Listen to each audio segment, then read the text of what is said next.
This is Jarvis Leatherby from the heavy metal band Night Demon. You're listening to the Nothing Shocking podcast. We're putting the band back together.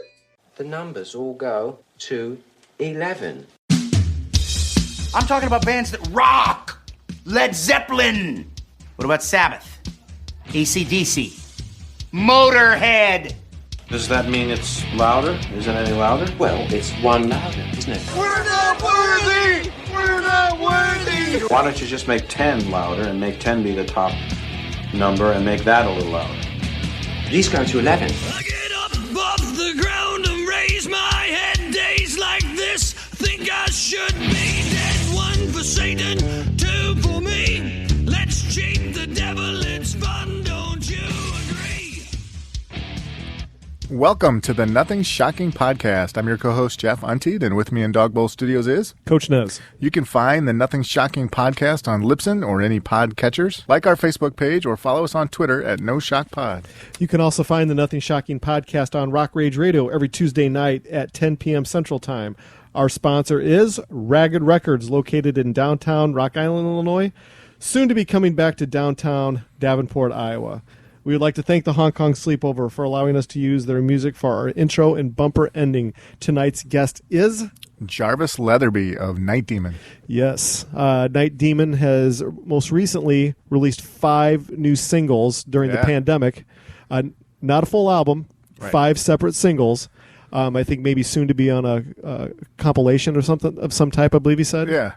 So, yeah, this is a fantastic interview, insights on the world of heavy metal. I know Night Demon has been, pre-COVID-19, playing a lot of dates over in Europe.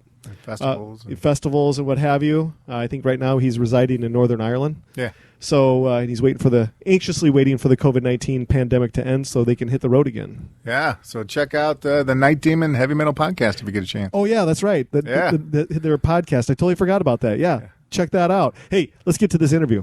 Good night. Good night. Welcome to the night. You think you know Night Demon? Then the Night Demon Heavy Metal podcast is for you. Step into the darkness as we peel back the curtain to give you an unprecedented, all-access look into the mind and the heart of the demon. We're talking band history, song analysis, studio anecdotes, stories from the road. It's everything a diehard Night Demon fan could want and more. This is the only place to learn the inside scoop, the deep dive trivia, the untold tales from the band members themselves and those closest to the Night Demon story. Need more? The sacred Night Demon Crypt will be pried open to reveal demo recordings that have never before seen the light of day, all with in-depth commentary by the band and the people who were there for the writing and recording process. This is a gold mine, a treasure trove of all things Night Demon. Head over to nightdemon.net or wherever you listen to podcasts. Jarvis, welcome to the Nothing Shocking podcast. I'd like to introduce to you my co-host, Jeff Untied. Jarvis, how's it going tonight? Hello. Going good. Fantastic. Well, hey, thank you for agreeing to do this on last minute, last couple days notice here. So we're calling in to Northern Ireland, correct? Right, yeah. I'm kind of waiting out the what's left of the lockdown. We hope what's left of it out here. Yeah, the band's kind of spread out right now with our guitar player being back in Ventura, California, where we're from, and our drummer out in Pennsylvania. So yeah, I'm out here, and it's been interesting. It's been cool. We kind of had a forced break, I guess, with this whole thing. So we've been touring for so long and heavily. So we do miss it, but everybody needs a break sometimes, right? So absolutely. Just kinda, that's the bright side of it, I suppose. So I guess go ahead.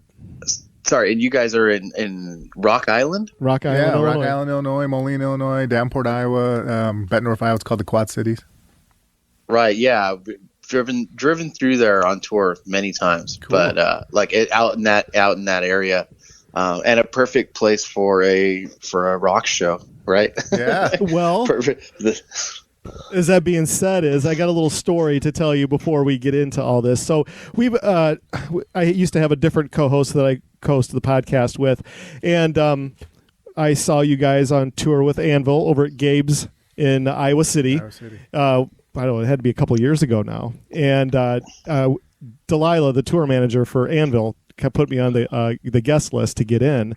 And so we were up talking to Delilah at the merch table and having a beer and just chit-chat and this and that. And we were supposed to talk to Rob of Anvil, and that really never panned out. Well, anyway, you guys were kind of off to the side of the merch table getting ready for the show. And I turned to Delilah. I said, don't they give these guys a green room to get ready, or a dressing room or anything? She's like, apparently not. I said, because every time, and God, I hope nobody from Gabe's is listening to this podcast, but every time I go to that place, I'm like, God, why is this place so iconic? You have to go upstairs, and for the sound deadeners, they have it looks like garbage sacks hanging from the ceiling. So with that being said, that was the first time I ever saw you guys play, and it was fantastic. And so after that, I said, man, I got to send these guys Facebook friend requests. Awesome, man. Yeah. Great. Well, I'm glad we got to hook up then on the show then. That's cool. Oh, yeah. Absolutely. Yeah. Funny about that place, God, I mean, that venue's been around for years, right? Forever. I mean, I remember, just in various bands, and I roadied for a lot of bands when I was really young too. And I remember that being one of the hottest shows I ever played, and one of the coldest shows I ever played. I remember one time, God, I think in maybe 99, 2000, around there, the summer. I remember being on tour with the band, and the van battery died because I just fell asleep all day in it with it on, leaving the AC running because I just had to, or I was going to die. And then I remember 10 years later, it was blizzard or something, and I slipped on the metal staircase and gashed my knee on ice. So it was just, and then to come back and perform there again and have no dressing room. But that's the Gabe style, man, So I've got the full gambit. I've got everything that place has to offer, So yeah. but the audience was great, and that was a really cool show, and we had a good time. Well, I got to tell you. So next time you guys go on tour, you got to come to Rock Island, Illinois, because there's two really good places to play here for live bands, and one is the Rock Island Brewing Company, Ribco, and the other one is Rascals. That's right next door in Moline, Illinois, and that's a rock and roll bar, and everybody has played there. They had Stryper play there a couple years ago, and they had the Black Star Riders, and really, yeah, okay, so yeah, see, we love that. That's the thing. It's we've played Chicago so many times, and Minneapolis, and but it's we definitely some of our best gigs have been let's not go to Milwaukee, let's go to Appleton, Wisconsin. And people are hell yes, So yeah, absolutely. I think everybody in the world is going to be excited about gigs again when they come back. But yeah, when as much as Night Demon tours that's definitely going to go. That's definitely going to be a tour stop. We'll get it on the map. So. I'm going to be hawking you guys as soon as everything opens up. I'm going to be blowing you up, man. We'll do it. Yeah, we'll do it. Let's get into the music now. Before we get into the music per se, we need to discuss the band, fairly new podcast, the Night Demon podcast, and how did this all come to be?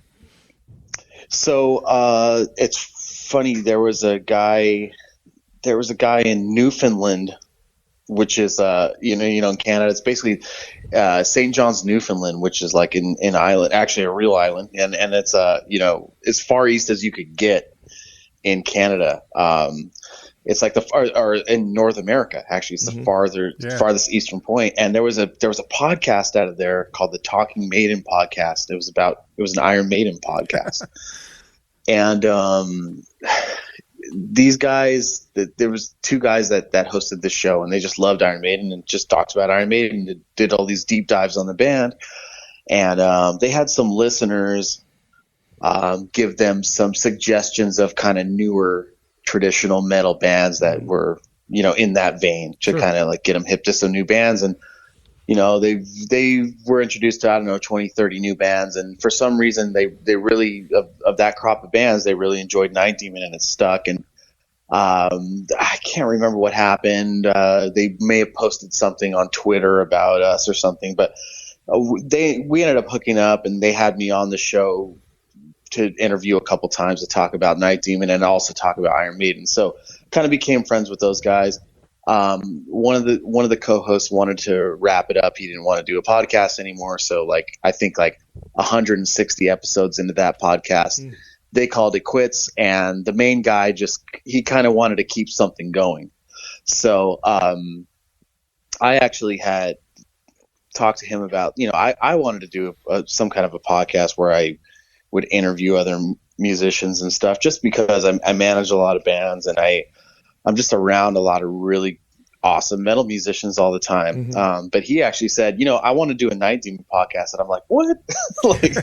I'm like, do you actually think we have enough stuff going on here? I mean, how are we going to do a podcast on a band that's been around for 8 years or whatever? So, he had a bunch of episode ideas, and we ended up getting into it, and it's crazy, man. It's I don't know. It makes me really proud of the band, and it's just crazy I don't know. It's weird me saying this, but it's nice to see how interesting our story is as a band. The podcast is put together it's a very journalistic approach, and it's just there's a story arc for every episode, and there's theme, and all the people that are involved in the band, whether they're hardcore fans or roadies of ours or people at record companies, agents, all this stuff, they're all involved telling their story. And, it's a really cool thing. And we've gotten a lot of traction from it, from people that were never fans of the band before, that just kind of like music history. And it's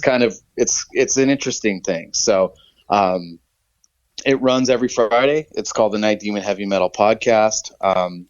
We have a subscriber network that's been really cool. We decided not to use Patreon or anything like that, and kind of just built our own platform on our website. And the cool thing is we have bonus content that goes up every week that's based on the theme of the show. So the one thing that the host really loves, and funny enough, his name is Nesbitt. It's his last name. You're kidding me. But he goes by Nesbitt. Yeah. Is that he's a huge fan, right? He's a huge fan, and he has, he was doing this great podcast on Iron Maiden, but with us, he has access to the band. So it's anytime he wants to know something, he can find out. Or if he wants to deep dive on a song, he can get the tracks to the song and just go, okay, let's listen to that guitar solo, and here's a story behind it, and let's isolate it, Oh, awesome. So it's really cool. And it's something that, during this pandemic, especially, it's a way for us to connect with the fans every week. That's really cool. A lot of people are always waiting for the next record, but it's kind of cool when you can give somebody content every week. I'm sure you guys feel the same. So absolutely, yeah, for sure. Jeff, you got the next question? Or let me take it. I was just going to ask you about the band themselves. Besides yourself, Jarvis Leatherby as vocals, who else is in your band? Dusty Squires is the drummer, and Armand John Anthony is the guitar player. We're a 3-piece power trio from Southern California. A lot of people thought we were an English band when we came out. We definitely have that kind of new wave of British heavy metal style. Definitely. Yeah. And, our debut EP was definitely kind of, it's almost like a demo, really. It was recorded in that vein, and it's funny because a lot of Europeans were hearing the band for the first time and really did think we were a band from the early 80s and from England. And that was cool. That was a compliment, because that was exactly what we were trying to do. We were purposely trying to do that when we started. We weren't taking it seriously at all. We started the band when we were 30 years old. And at that point, I don't know, rock is no longer a young man's game. You talk to kids these days and they don't even know what rock music is. But when we were growing up, I remember our guitar player who's in the band. We were friends when we were really young.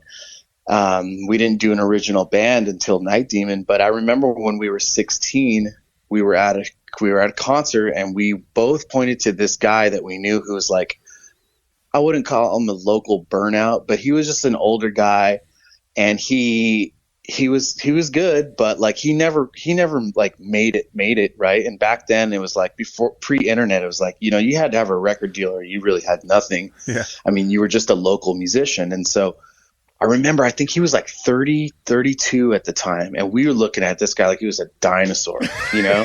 and and we made a pact when we were 16, like, hey, if you know, if when we get to that age, if we haven't like made it right, like we have to keep each other in check and kind of tell each other like, hey, it's like, hang it up, it's over. It's right? time. Yeah. And we weren't in a band together or anything either. So, I think at that point when we got to that age, we were like, I don't feel like, I don't feel done, but, we kind of knew that if we were going to do it, you know, after being in 30 bands by age 30, it's like, we have to take it extremely seriously.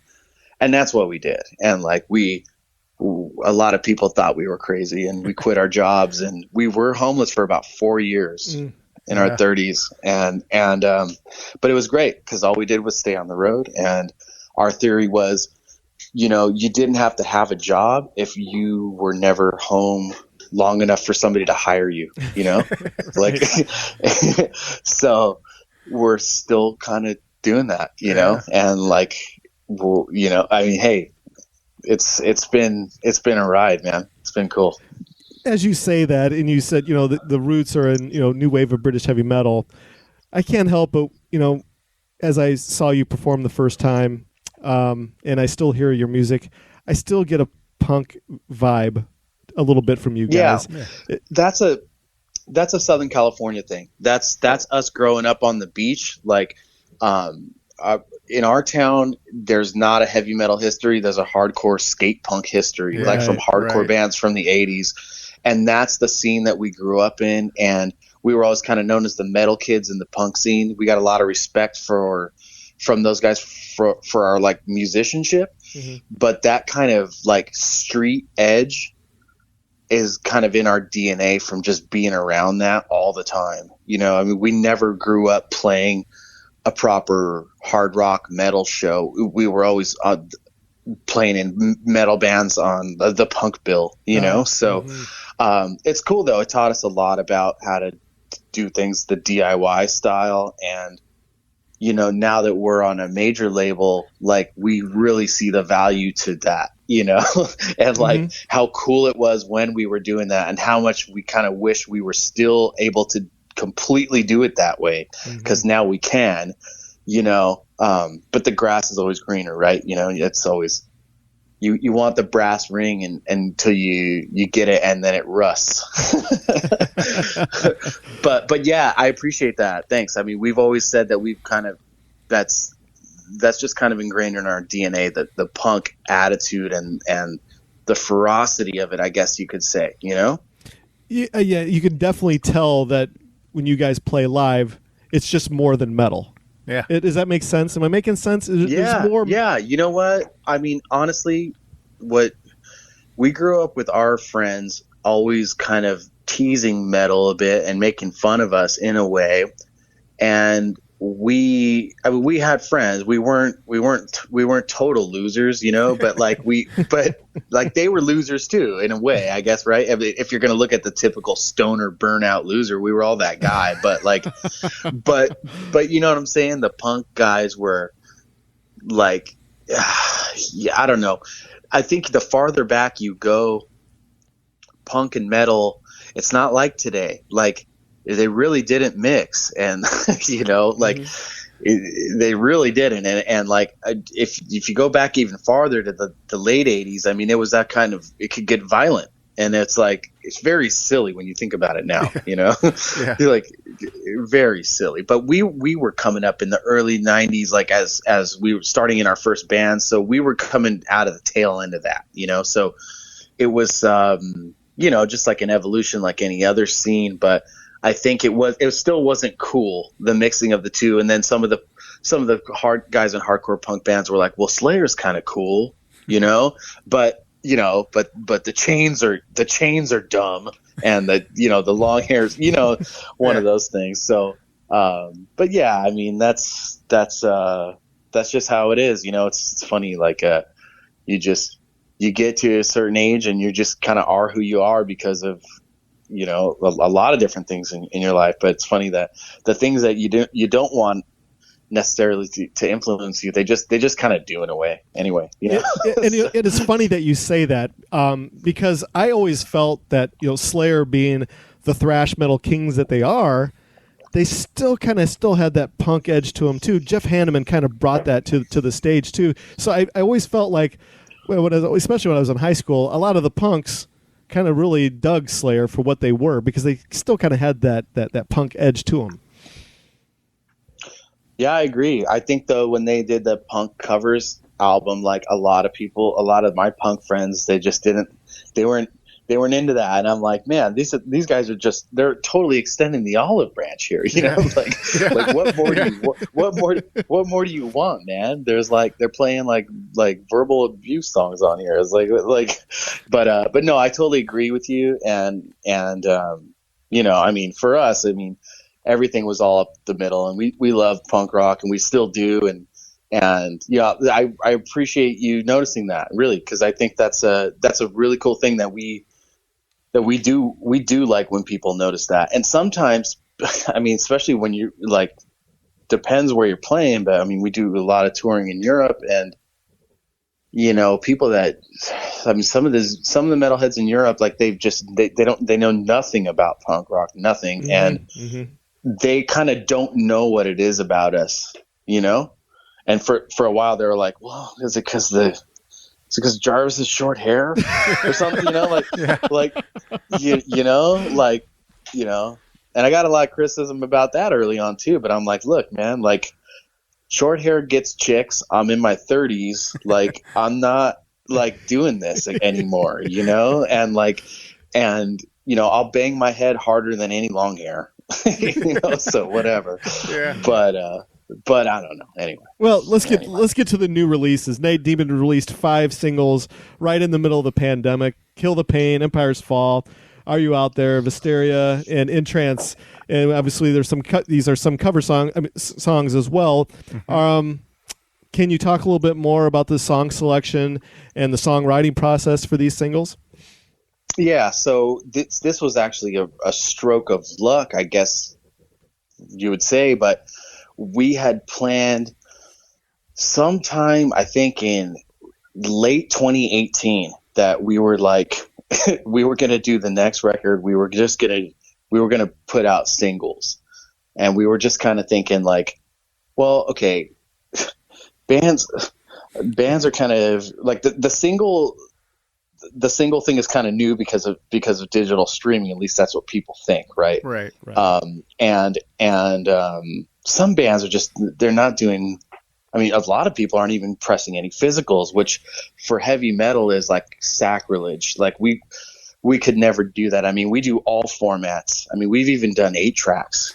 And I'm serious. This year, So we've cassette, CD, vinyl, digital, awesome. 8 track. I mean, whatever, right? So, but we were just kind of thinking of the short attention spans of the world, Yeah. And it's happening to all of us, myself included, and we were just kind of, I was really, I managed some other bands. I don't really want to get into that here. We don't, but maybe I'll come on again or something, but absolutely. Dealing with a lot of publicity and kind of just seeing how the media world works now, it's like you can, especially with all these pre-orders for albums, right? Mm-hmm. Okay. Like you get an album announcement and then the pre-order is going to be up in 3 weeks. And then that comes out, you pre-order the record, you hear the first single, and then you get the thing in your hand 4 months later. It's like, I'm seeing, if your album gets announced on a Friday, by Monday, it's kind of old news, Yep. Yeah. And I mean, even tours, man, like we've had tours get announced like 10 months out. And like, by the time it comes up, I'm like, man, I felt like I already went on that. Like, you know, I've just seen the dates every day and it's been talked about so much. And like, you know, even though we've done a million tours in between, it's like, I just kind of felt like we did it, you know? So things are a lot different now with lead times and stuff like that. So it's funny. Things things these days get handled farther in advance, but the news gets old quicker, as opposed to the old days. Mm-hmm. You could go to the studio in a weekend and then cut a record, and then like in 3 weeks they'd be in the stores, you know? So right, exactly. you know, but the thing with the singles, we were kind of like, look, I think the songs we weren't writing a very cohesive album anyway. A lot of the songs were just kind of, you know, I mean, they had their own identity, which I think is cool, but you know, sequenced in an album, it would have been like, which direction are these guys going? You know, like it's kind of schizophrenic, right? So, but we thought that was cool. So we had approached the record company and said, hey, we want to do this thing where every 5 weeks we want to put out a single. We want to put it out like a 7-inch vinyl, and we want to do like 8 singles, and we just want to keep dropping them. We don't want to do any pre-order. We don't want to do any announcement. We just want to drop them on the public immediately. Like, so yeah, you can do the digital thing, but we also want the vinyl available right then and right there. So it's like instant gratification, because everybody can just get everything right now with the push of a button. Okay. Yeah. You can get anything you want, sure, right? Sure. You know? So it's like, we need to cater to that in a way, but keep the tradition that our fans love of having vinyl and all this shit, right? Mm-hmm. Sorry, excuse me. I don't know if you, okay. You're fine. It's all right. Okay. All right. So, right. So that was the idea, and they were kind of like, I don't know if it's going to work. We're not really into the idea. And I just said, well, look, these songs are so different from each other. We want to do this anyway. And we've lined up all these awesome producers, like from Flemming Rasmussen, who did the early Metallica records, right. Steve Albini, Matt Hyde. You know, we had lined up all these guys, and see all these legends. They were like, oh, you just want to come in for a day? Like, you just want to come in for a day or two and you'll pay me, and you want to do one song? And like, I don't have to spend 4 months with you trying to make a record, you know? Yeah. Like, they're like, yeah, let's do it. I need to work, you know? So that all worked out, and we were touring all around the world. So we ended up in Chicago and in Denmark and all these places, right? Mm. So anyway, they ended up going for it, and we were April 3rd. We were supposed to go on tour April 1st and start about 6 months of touring. And April 3rd, the first single was supposed to drop, which was Empire's Fall. And so every 5 weeks we got another single dropping. And this whole time we're going to be on the road. So it's like every 5 weeks we're putting a new song into the set. It was cool. It was a great idea. But the pandemic hit, and the tours got canceled, but the records never got canceled, and everything was still on schedule. So from April 3rd, every 5 weeks through August, we put out a single, and it was great. And the vinyl sold out every day, or every 5 weeks. It sold out within the first 2 days. It was a great success for us, and people began to see the pattern, but not until later on. Everybody was thinking, well, okay, here's another single. Are these guys going to release a record? What's going on? And, you know, we never made any announcement. We never answered anybody's questions. We just kind of did it. We didn't do this whole publicity thing around it. We didn't need to. We gave people what they wanted when they wanted it.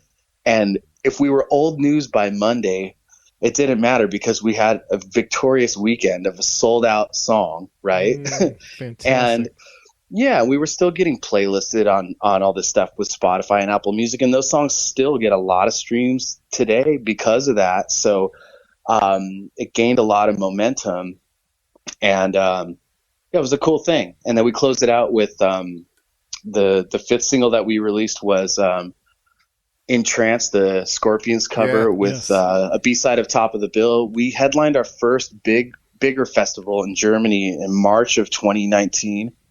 In Hamburg, the Hell Over Hammerberg Fest, and Scorpions have played there a lot back in the day at that venue. And so we had met Uli John Roth at a couple festivals, and I knew his agent pretty well. And so we kind of coaxed him into coming out. And so we flew him out to the show. And he didn't want to rehearse or anything, but that kind of made me nervous. But we were well rehearsed, and it was great, man. He came out on the encore, and like we busted those songs out, and people were so stoked. Yeah. And we had a little bootleg recording of it, and I said, man, let's just put this out on vinyl. And he was totally cool with it. And, you know, so I know it's kind of long-winded, but awesome. You got to understand there was like 18 months of planning that went into that. And the pandemic canned the whole thing touring wise, but those records were still made, you know, and they still got to come out. And, you know, we had everybody's attention because nobody was out living their lives really. And, you know, those stimulus checks and that unemployment money definitely sold some Night Demon records. You know? I'm not going to lie. And like, I'm thankful that, you know, I'm grateful for that. And, you know, Americans they're very stupid with their money, you know, and like, that's okay with me, you know. It's like, cause I'm a self-employed heavy metal musician in 2021, you know. It's like, you know, at least I'm trying to offer some kind of a good service to the people who like this stuff, you know. So yeah. I think it's pandemic money well spent myself. Yeah. Well, you know, and I'm a fan of the B-sides. I know on the 7-inch vinyl, you know, you get on a couple of the singles you have a cover of Fast Bikes by so you know Fast Bikes and 100 Miles Per Hour by Sirith Ungol. Right. And then you mentioned In Trance, but you know, one of the things that frustrates me as a music collector or as a music fan, and everything's being forced digitally nowadays, and so it's a double-edged sword. You have to embrace it because you have to, you know, I like the fact that I can go out there and get it fast and you know, check it out and if I like it, I'm going to go buy it. But you know, a lot of the singles that they drop don't get the B-sides. You don't get those, you don't get those live tracks or those rare covers that for guys like me that like covers. What are your thoughts on that? Yeah. Well, I mean, we purposely left them on the vinyl. We did not put those out digitally for two reasons. One is to get people to buy the actual vinyl, right? Yeah. You know, I mean, that was the idea. I mean, we honestly listen, I'll be honest. I did not think they were going to sell out the day they went on sale.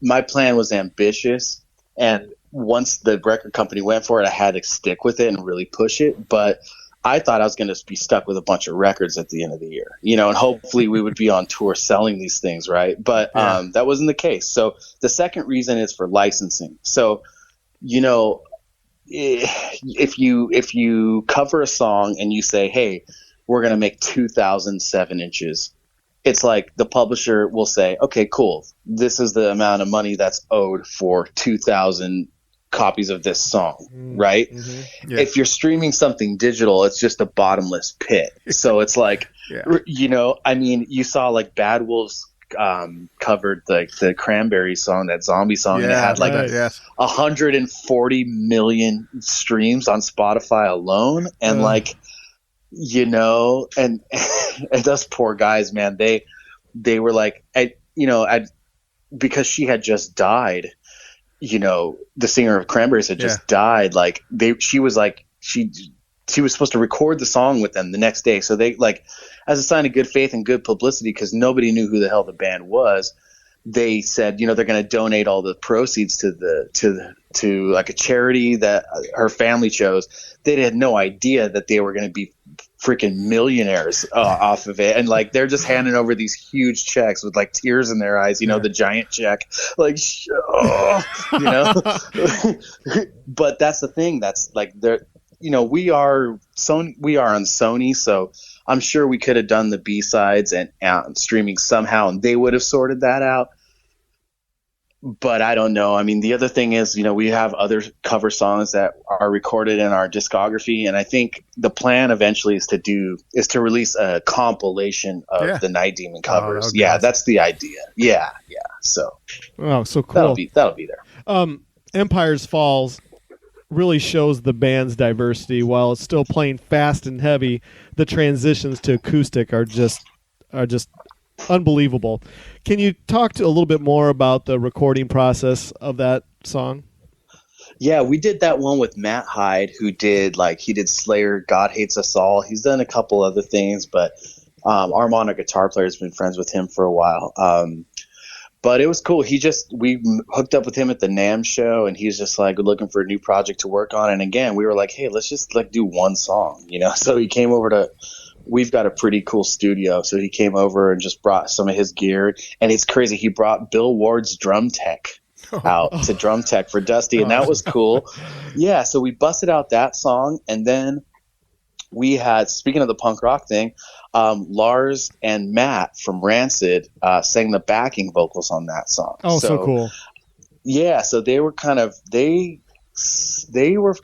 fans of Night Demon, and they had seen us play up in the Bay Area with Death Angel, and we kind of became friends. And I was like, hey, let's get you guys on a track. And it was like the chorus of that song is like all whoa, whoa, whoa, kind of like Misfit style or, Oi style kind of punk. So it's like they fit in perfectly on that. So I think it was just kind of one of those things where when we're doing these singles, we want to have fun, and the songs are, again, they stand on their own. So anytime we could have a guest on there, whether it's the guys from Rancid or Uli John Roth, or like you mentioned 100 Miles Per Hour, the Sirathungal song, Tim Baker from Sirathungal sings on that song and does like a duet with me. So cool. Yeah. So it's just one of those things. We were supposed to have on our first record, we had Lemmy committed to doing a song on that record, and it didn't happen. And since then I was like, and when he passed away, I was like, I'm never going to blow that chance again. Like if I want somebody to do it, I'm just going to do what I have to do, to get them on it. So awesome. Yeah. Fantastic. Jeff, you want to take the next one? Or you want me to take it? No, yeah, I was going to ask you about your, you guys have a mascot, correct? We have two, man. We kind of blew it. Yeah. Yeah. So the main guy, his name is Rocky. His full name is Rockwell Ogden Aldrich III, but it's Rocky for short. And he's like a demon priest. He's got more of a story coming out on this next record that we're doing, but yeah, he's kind of like the guy who was on our first EP, and we have a song called The Chalice, and he comes out during every show with like the chalice full of blood. Thank you. And so, yeah, that's our main guy. But on our first full length, Curse of the Damned, we have a guy named Eugene, who's like an axe murderer kind of guy. And yeah, he's a very, very cool mascot. So we kind of have two guys, and on our last record, on our second full length, we kind of brought Rocky back in a way. So we'll have to see what happens on this next record, but I kind of don't think that we'll introduce somebody else, because then it's just going to be like the Night Demon, like super friends. It's like, I was just thinking, like, if like 20 years into our career, do they all come out on stage and have a big battle royale or something, So that would be very gore. Yeah. Exactly. Right. But I just kind of think, like, I don't know. We love Iron Maiden, and like, I always thought Eddie was cool, and like having him on stage, and we're like, we can fucking do that too, Like, sorry, I just dropped an F-bomb. It's okay. I've listened Don't worry to a couple about of your it. shows. I know. Okay, I thought you had a clean show. So it's okay. It's all right. Okay. But yeah. So that's kind of the idea behind those guys. With Eugene, we did do a comic with our first full length called Blood Sacrifice, and there's a whole story behind that too. And we're working on a pretty heavy concept right now. I've always been into concepts, and all Night Demon records start as a concept record, and they end up being like not. There's like 2 or 3 songs. It's hard, man. It is. It's really man, hard. I can't even imagine. It's really hard. It's without being just so literal, like, then you went to the store, it's like, you still have to be a kick-ass metal band, like, right. So we're working on it, man. We're getting there, but like, there's not many people that can make a Mind Crime, or, I mean, look, Mind Crime 2 is terrible, like, hold on. Yeah. Whoa. I'm going to pretend like you didn't say that. I enjoy. Really? Okay. First of all, number one, when we're like comparing Mindcrime 2 to Mindcrime, there's no comparison. Right. But for what it is, for me, I thought it was acceptable for what it was. Okay, I'll just stop there. Okay. Okay. Well, Aliens to Alien, pretty damn cool. Back to the Future 2, pretty good. Like, I don't know, man. All right. Yeah, that's cool. I mean, it's like... Here's the thing. Here's the thing. I get really frustrated with critics and journalists or whatever else, and they're so quick to pan something when okay, first of all, when we heard that Mindcrime 2 was coming out, everybody instantly thought it was going to be a Mindcrime 1 all over again. It's impossible to do something like that. It's impossible to recreate hard without being it's just a big copycat. Are you feeling me? Am I making sense? I'm feeling you, but here's the thing, okay? Here's the thing that I think everybody needs to realize. So look at when that came out, right? Like, 15 years after Mindcrime, something like that, right? Correct. Yeah. Is that safe to say? Okay, so look at any awesome movie that tries to reboot 10 to 15 years later, and they all suck because all the same jokes are rehashed. Like, culture moves on. Like, you can't wait that long. You just can't. If you're gonna follow it up, it's gotta be the next thing you do. Fair enough. You can't lapse and do Promised Land and Here in the Now Frontier and then like get rid of your good songwriter and then do it. It's like, I don't know. But I don't know. But I just think that with everything, okay? Like I'm not just trying to single those guys. I mean, come on. I mean, but those first 5 Queensryches, like, forget about it, man. Oh, I agree. And I know where you're coming from, but I just always try to play the benefit of the doubt. I mean, people that scream on the Elder or something, things like that. I'm thinking, the Elder's great. Yeah, man. That's what I feel. Bob Ezrin. Yeah, absolutely. But let's kind of go on to the next topic here. I kind of want to go back in time as far as the band's origins go. In 2013, the band released its first EP, which caused a underground swell for the band. Can you talk more about the first EP and how the momentum kind of gained for the band at the time? Yeah, kind of funny because we're going into some early days episodes into the podcast here, so I've kind of refreshed on this stuff. But basically, we had no intention at 30 years old to be in a serious new wave of British heavy metal influenced band and do anything. It was pure fun and enjoyment. We made that EP basically. The first 4 rehearsals, we wrote the first 4 songs, and the 5th rehearsal is the recording of the EP. That's what you hear. So it was really innocent and fun, and I think it still stands up as some of the best stuff that we've done. I hate to say that, but it's just because I love everything we've done, and we've put a lot more work into the other stuff. But when there's no pressure and you're having fun and you're really in the moment of anything in life, that is the time. That is when everything happens, That's when you're just you don't care. You're just hey, I'm going to write these lyrics today. I'm in the studio. I'm writing them now. Because this is what I'm feeling. And there's nobody cares, It's kind of look, I feel nobody ever talks about this, but I feel really bad for a lot of my heroes, Metallica, Van Halen, these guys are constantly judged on stuff that they did when they were kids. Yeah. Exactly. If I had to go out and play music that I wrote when I was 18 right now, oh my God, you kidding me? Are you kidding me? And then you're always judged on that.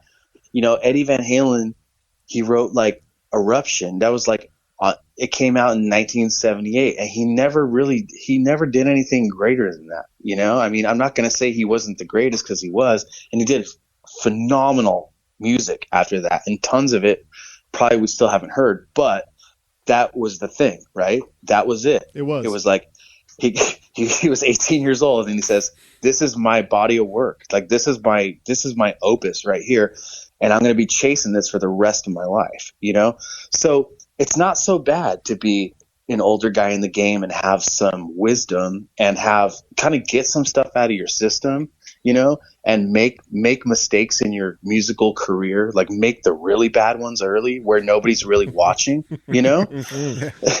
And that's what the Night Demon EP is. It's maturity meets nostalgia and innocence. It's like feeling like a kid again and being comfortable being that, you know. So that's what kicked this whole thing off for us, and that's like I said, I mean, that's why I'm proud to say that, as crappy as that recording may sound or whatever, you know, I mean, it was kind of the thing, like I said earlier, like people were just blown away, you know.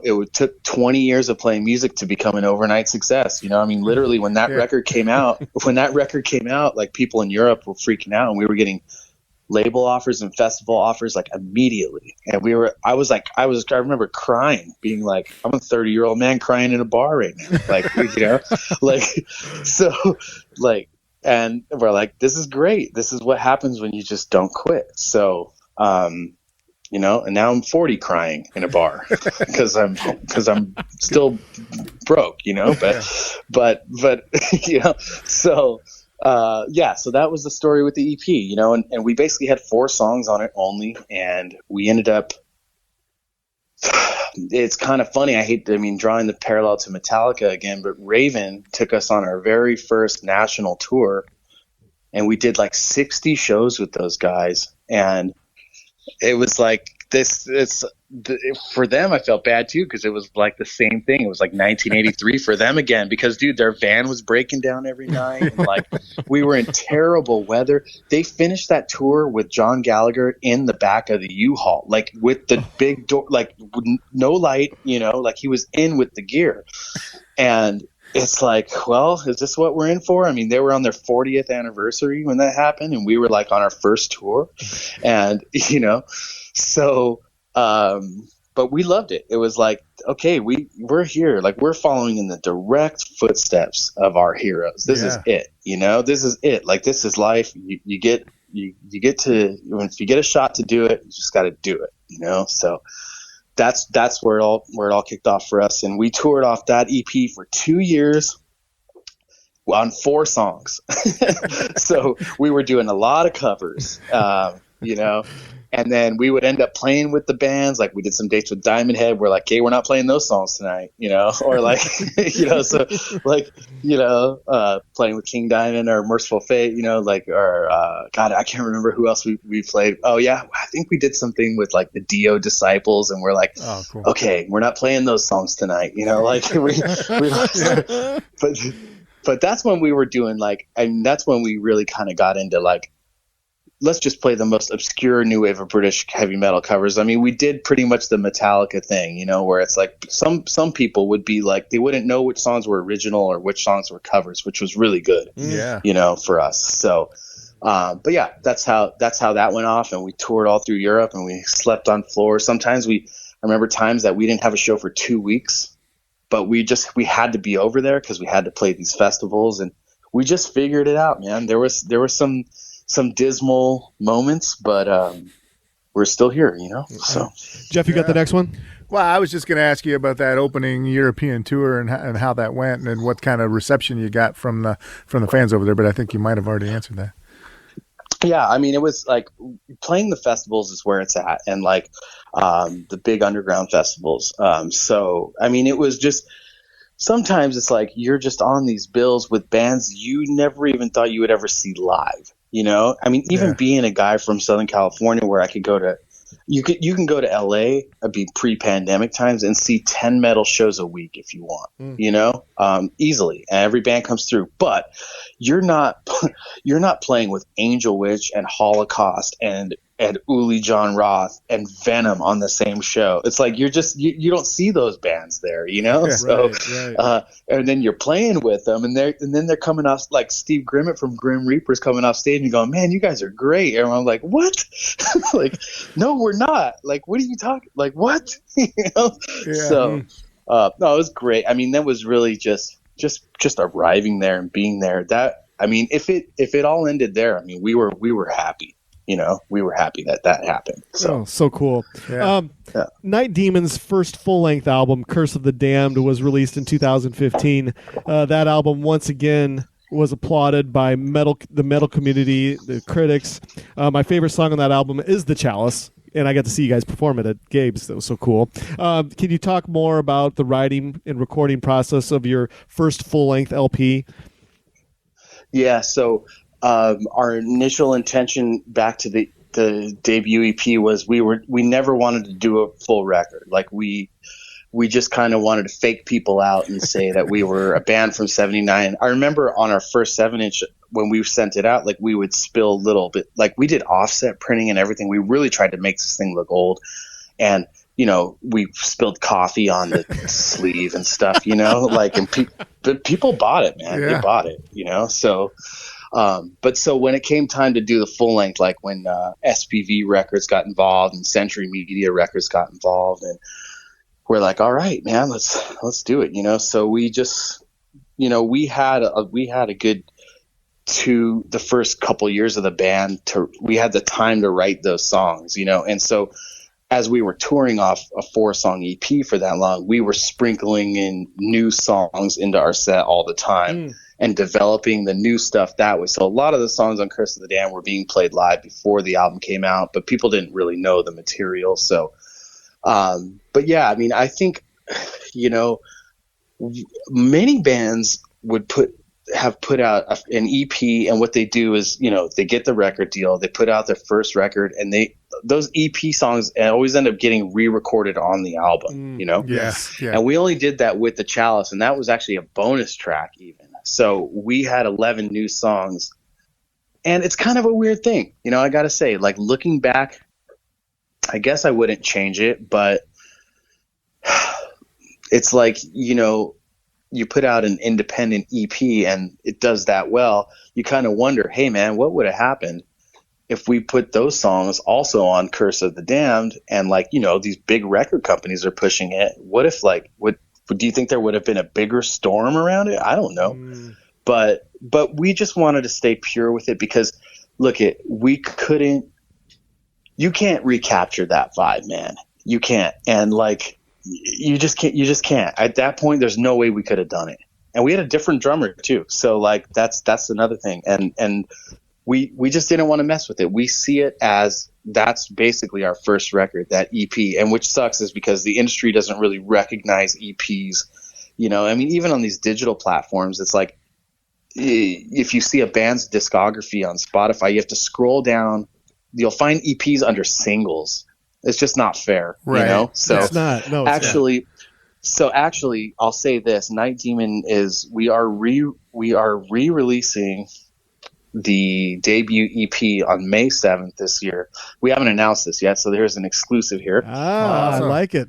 Yeah, and it's going to be on vinyl, cassette, and CD worldwide, and it's going to be on the digital streaming platforms for the first time ever. We've kept it off there. It's the only album that we actually still own as a band. But we're putting it on all the digital streaming platforms, and we've added a few tracks, old studio versions of covers of Jaguars, Axe Crazy, Diamond Head, Lightning to the Nations, and a live cover of Radar Love from our first ever show. Oh, cool. And so this makes that EP qualify as a full-length album, so it will show up as a full-length, and it'll be dated to 2013 on that discography. So cool. For my OCD-ness, like that will I'm happy about that, you know, so that problem is getting rectified. So, but yeah, Curse of the Damned got some great reviews all across the board. And, we won a lot of readers polls that year and radio polls, which are really great because that stuff comes in from listeners and fans. And that's what really matters to us. We had a lot of journalists on our side too. I mean, you know, it's kind of weird. I think we've gotten like 95% positive reviews on all the records that we've put out. But I mean, the people that are writing about them are real fans. You know, we don't get coverage. We've gotten coverage in Rolling Stone once, you know, and like the people that are writing about Night Demon are real metal fans. So that's cool. And a lot of journalists and a lot of radio shows and podcasts and stuff, you know, these days people are just doing it because they love doing it. It's not like a full-time job, you know, and Exactly. they want to talk to people that they like, and they want to write about things they like. Sometimes now it's like, if they're not getting paid, they're not going to write about something they don't like, you know, like they're just not going to do it, you know, unless they're a paid freelancer, which some people are for magazines, you know, but mostly it's like, why would you guys talk to somebody that you just hate, you know? Like, why would you have Don Dokken on your show? No, I'm just kidding. I'm joking. I'm joking. But yeah. So, another record that we did a lot of touring on, I think we were gone from home for a long time on that record, but it's cool because that record took us all around the world, I think 3 times. Oh, cool. And then we were going to places like Mexico and South America. I'm told that by promoters that we have toured the country of Brazil. We've done the most extensive tour of any metal band ever in history, the country of Brazil. And I was like, even Sepultura? And they're like, yes. Like That's awesome. we were down there. I think we did like, what did we do? Like 33 flights in 27 days, and we played every night. And like, dude, we were flying over the rainforest. Like some of these places we would go to, like it would have like, we'd be on these like prop planes, and I'd be like, is that a dirt airstrip? Or like we would this one place we flew into, we got off the plane and the airport closed. Like they gave us our bags and they closed, and we're like, what? They're like, yeah, you're the only flight today. It's like, it's noon.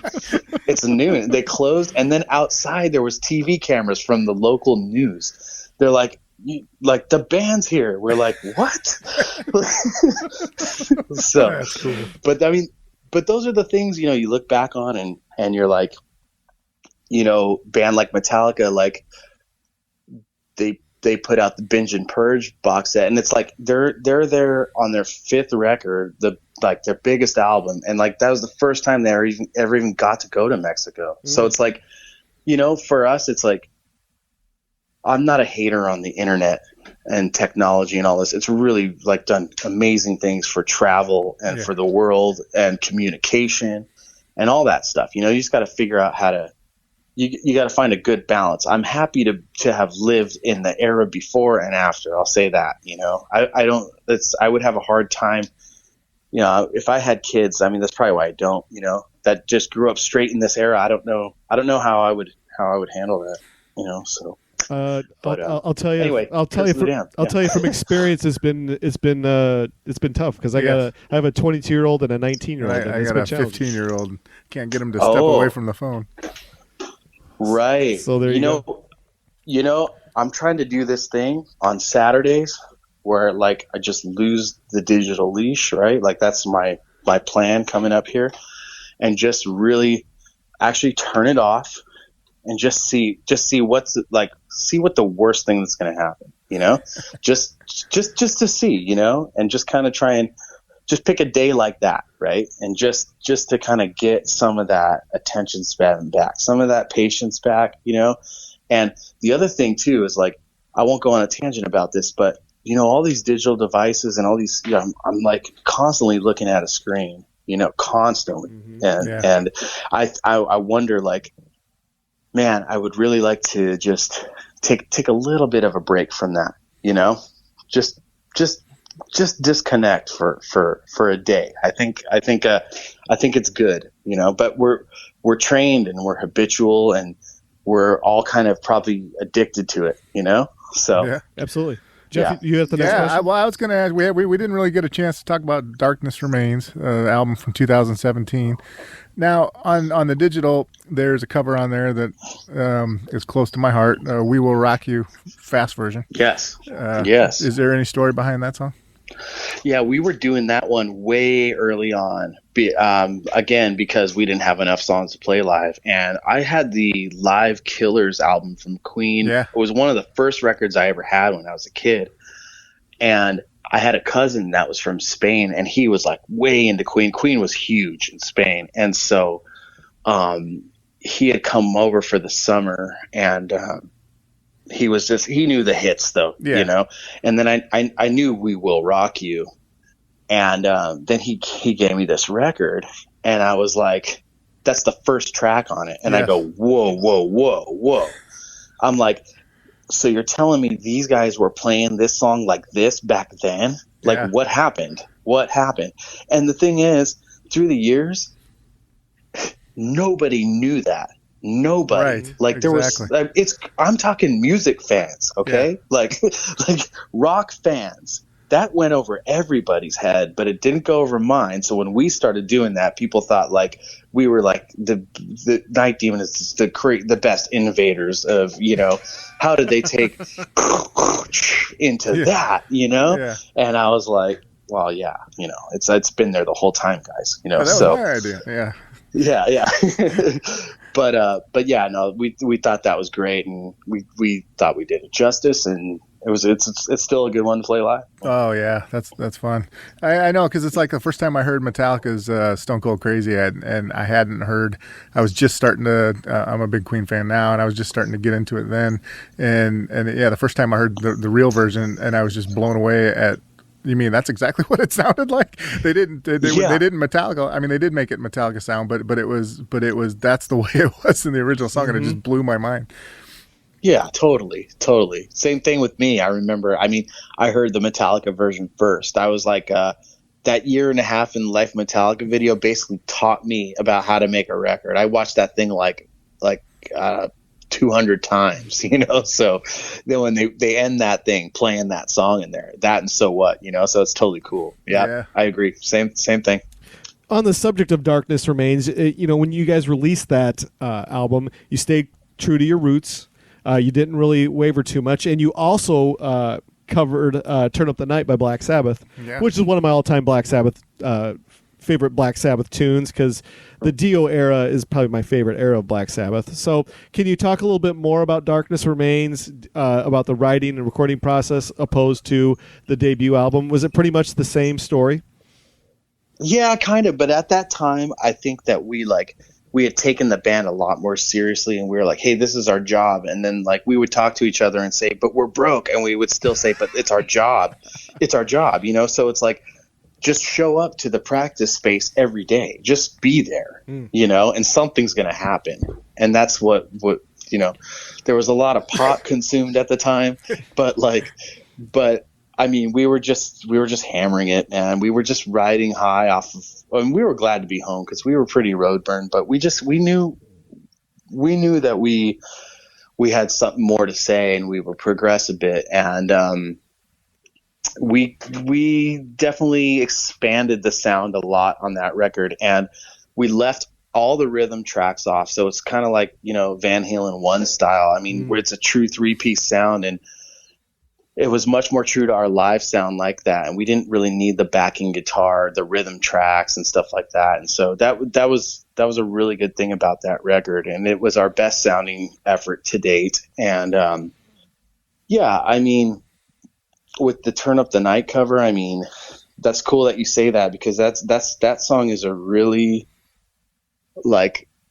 it's an unsung Dio era Sabbath song. I mean, there's virtually no live recordings of that song.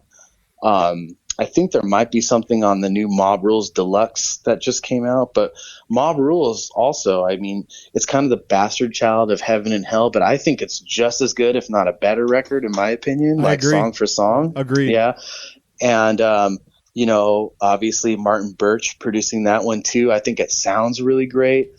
And, it's just such a good song. I think Turn Up the Night is also like the bastard child of Neon Nights, but it's also, but I think it's just a better song, kind of. I mean, like, I just think it's more drivey than Neon Nights, and it's kind of got a happier chorus, you know. So I agree. maybe that's not as Sabbathy, but that's what was cool about that Dio era, you know. It's like it wasn't as doomy, but it was definitely heavy, and like they really got to take it somewhere. So like anybody that says, you know, like it's Ozzy or it's not Sabbath, it's like, no, it's pretty much like it's Tony or it's not Sabbath, you know, because there's a lot of great things that happened. A lot of great things happened with Black Sabbath through the years with a lot of different singers. And, you know, the one mainstay was the riff master, you know, so that's what it is. You know, I think it was 2006 or 7. I took my son at the time. I believe he was like 11 years old at the time. I took him to go see Heaven and Hell at the time on the tour with Judas Priest, but they weren't calling themselves Black Sabbath. They played that song live. It was fantastic. I couldn't believe it because, you know, they generally don't play Turn Up the Night live. Right. They played it. I about fell off my seat. I couldn't believe it. That's amazing. Yeah. That's awesome. Did your kid get into rock, or was it like what you know that there's always a fine line, you know, you always got to remember like, hey, what your parents think is cool is not okay. You know, so you could try and raise them right on it. Like, I've tried with my son; it didn't work. Okay, yeah. So you're breaking my heart here by bringing that up. So, you know, I think when he was in 3rd grade, I took him to his first show. I took him to go see Alice Cooper on the Along Came a Spider tour. Awesome. And it was fantastic. We had front row balcony seats, and Alice tried to throw some beads up to him. I thought, okay, I'm making an impression. Yeah. The second show we get to go see, I take him to go see Ted Nugent. And it was just a fantastic show. And then, of course, I take him to see Priest and Black Sabbath. And I believe it was that same night, it was Motorhead and Testament all in the same bill. And I got him hooked. And what does he do? No, he likes hip hop. Yeah. So it just kills him. Yeah. You know, it's just something you gotta roll with, and you just gotta remember when we were kids or when you were a kid that, like, you know, I'm sure there was whatever you liked, there was somebody older telling you that it was like completely wrong, and it wasn't, you know. So but you know, same thing here. It's like I see kids, like whenever I see like skateboards, like a bunch of skaters hanging out and stuff, I'm always like giving them a Night Demon sticker, and they're always like, what's this, you know, like they listen to rap, and I'm like, no, you skate. Yeah. You know, and they're like, yeah, and I was like, really? Like, it just those two worlds never crossed paths when, like, you know. And I like grew up in 3 different eras of rap, you know, so like it never crossed paths. And like, not to say that it shouldn't, but it's just interesting. Like skating always had something to do with punk and metal, and even like Thrasher magazine. Yes, they would cover bands, you know, like. So, they absolutely did. But hey, you know, that's how it is. And, you know, it's every time we get like really, really young people into Night Demon, I'm always very, like, I identify with them so much because I was in high school in the 90s. So it's like, I felt like I was born too late, you know, being into metal. I mean, it was just like so dead. And I'm like, now when I see young kids, I'm like, man, you are a true believer. And I'm sure like you don't know, you know, none of your peers understand this, you know, but you know, it's cool. I think, you know, those kids are individuals like all of us were, and there's nothing wrong with standing out, right? You don't have to follow the herd on anything. Well, we've learned that in this pandemic. It is funny that you say that, because last fall I called my son up and I said, hey, I have an extra ticket. I had a ticket to see Slayer, Ministry, and Phil Anselmo. And he's like, I don't really feel good. I said, listen, nobody wants this ticket. Will you please go with me? So he did. He didn't feel good that night, right? So, and you know, him being the hip hop kid that he is, he's sitting there, and Phil Anselmo does the Pantera thing, and then Ministry comes on, and you know, Ministry, they're their own thing, and for me, it's fantastic. Well. But they got some program shit. Oh yeah, I absolutely love it. And so the fun, my son's reaction at the time, he's 21 at the time. after their gig had ended, he looked at me. He goes, "Not one slow song through the entire thing. Why do they have to go 100 miles an hour?" I said, "Because that's what they do. That's what they do." It's like, yeah, and like, how old are these guys, right? Exactly. You know? Exactly. Yeah. It was so cool. It was so cool about that. Al Jorgensen had Sin Karen on guitar, Cesar Soto on guitar. He had John Bechtel on keys. I mean, he had some really sharp players performing that night, and they were as tight as hell, and they played probably 1,000 miles an hour that night. And with a kid that just doesn't realize what different genre of music are, and there's different genre of heavy music.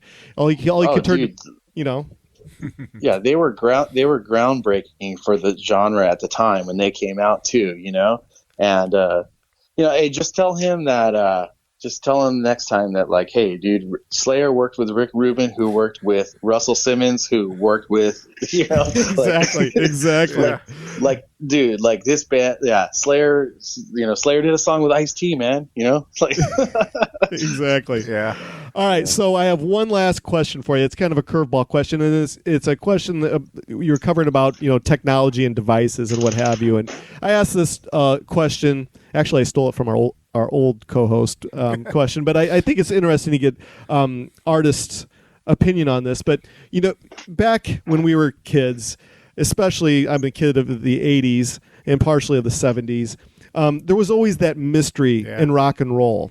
Because there was no social media, there was no internet, there was no cell phone, no nothing, and Led Zeppelin had the mystery, Mystique, Kiss, Black Sabbath, Ozzy Solo, Motley Crue, all the certain punk bands like Black Flag, the Dead Kennedys. There was all this mystery behind these bands. Like, are they really like playing with a full deck, or there's something wrong with these guys? Especially the punk guys. Anyway, that being said, the internet and social media has humanized everything. Like, the cat's out of the bag. The mystique is gone. With that being said, are you a fan of the mystique being gone, of the accessibility, or do you miss the mystery of rock and roll? How does it work for you? I miss it. Yeah, I miss it dearly. But I can't play that game. It's not practical anymore. I mean, God, with so many of the people you mentioned, if it wasn't for mystery, hey, how about this? This just dawned on me right now. Maybe the reason why kids don't like it is because there is no mystery, Maybe. I mean, like, at least with the people that they do like, there's no mystery there, but at least, but there's some controversy. There's some kind of, there's something happening where, whatever rapper is like, he's getting into, there's some crime, there's some drugs, there's like a flashy lifestyle. There's something that's like, there's a rock starishness to it. And now with rock stars, there are no more quote unquote rock stars. They're humanized. So, maybe that's what appeals to the youth, some form of rebellion. That's what appealed to me. It was different, right? And so here's like, if it wasn't for, Ozzy Osbourne, I mean, I don't know, man. I don't know if I'd be doing this, but, the thing is like he, I remember I went to Christians. I grew up in Christian school. And because my parents, they just got tired of me getting in fights at school, and they wanted me to have a good education. It had nothing to do with religion, but there was a ton of religion involved in it, And, I remember my mom just kind of really, really not being overprotective, but just really watching closely to the things that I was into. And, I had a lot of friends in that school, and their parents were pastors and elders in the church and stuff. And she didn't want, anything's mixed up here, so I was really into horror movies. She wasn't into that, but like, even with the music though, okay, I remember, we all remember Columbia House, right? So like any 10-year-old kid could send a penny away and get every Ozzy album. That's what I did, right? And my mom's like, "Ooh, I don't know about this," and I said, "Look, you got to check it out." this guy, he's talking about nuclear war. He's talking about like love. He's talking about corruption. Like, read these lyrics. And then, okay, so that's how I'm growing up here. And he's the Antichrist. And yeah, that's very appealing in Christian school, right? So fast forward, I'm a full on young musician now, right? He's got a reality show coming out, right? And I am just excited, floored, over the moon. I mean, like, this is the time in the 90s where you can go to like Spencer Gifts and buy a Bark at the Moon action figure. Like, it's like heaven for me, you know? I'm like, this is amazing. Then the show comes on, okay? And I'm like, holy, like, what? Like, hold on a second. Hold. Like, I'm finally going to get an inside glimpse into, like, I mean, I'm going to see this guy in concert every year. Like, this is like my Messiah, you know? And then, you know, you read the stories and then you hear about Bob Daisley's contribution and all this stuff. And then you're like, so wait a minute, this guy can't even formulate a sentence, you know? Like, I'm hating on Britney Spears and the New Kids on the Block, and this guy is just a manufactured puppet as well. And I've been the bait, you know? I've been the bait. You know, even with Sabbath, I mean, that used to, like, man, when I was a kid, I used to have to close the blinds when I listened to Sabbath. It would genuinely scare me, but I couldn't get enough of it. And, you know, to find out that he didn't write those lyrics either, it's just kind of like that. I know this is a long-winded answer, man, but it's a loaded question. Yeah, and it is. And I think, it really is. I think that this, I mean, that was the beginning of the end for me. But I'll say this with Night Demon.